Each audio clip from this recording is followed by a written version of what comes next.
bom o cachorro quente aí, Lu? Ah, Tá? agradável. Agradável.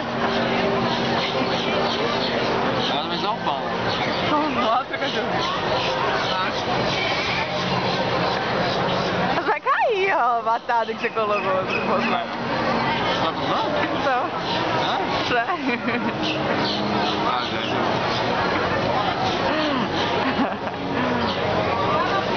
Queria um daquele ali, ó, pra tomar. Olha como é que é Dei, mostra aqui. Pera aí, Aí olha veio como... veio só isso aqui e a salsicha. Isso aqui eu coloquei e a batata eu desfiei a batata. Eles viram a batata.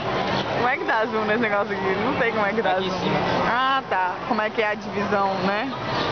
Cadê o cachorro quente dela? Lá, ó. Tem carne, queijo, tem até cogumelo no cachorro quente. Sério?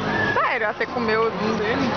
E agora olha o cachorro quente da criança. Tem nada nessa porra. Bom, a salsicha, ele colocou ketchup pra fingir que é molho.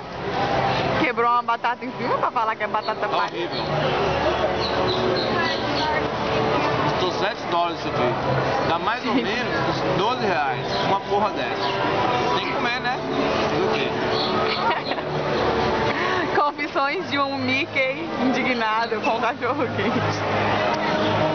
A salsicha mesmo tá boa. A salsicha tá boa? Você gosta de salsicha? Eu não, mas ele gosta, viu? Teu cu é um filho da puta. Vou mostrar o cenário então.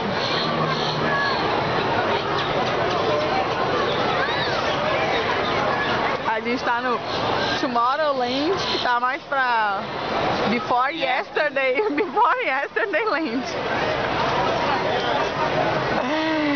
Ai, ai, um close agora na coquinha dele, na boquinha dele. Outro close no chapéuzinho dele, olha que grande. Quando a situação vai dar, a gente chegou que horas? Nós somos em Ó, brinquedos. a gente chegou aqui 1h da tarde. 1h não, Lógico que não, meio-dia. 10h30 a gente chegou. 10h30 a gente chegou. São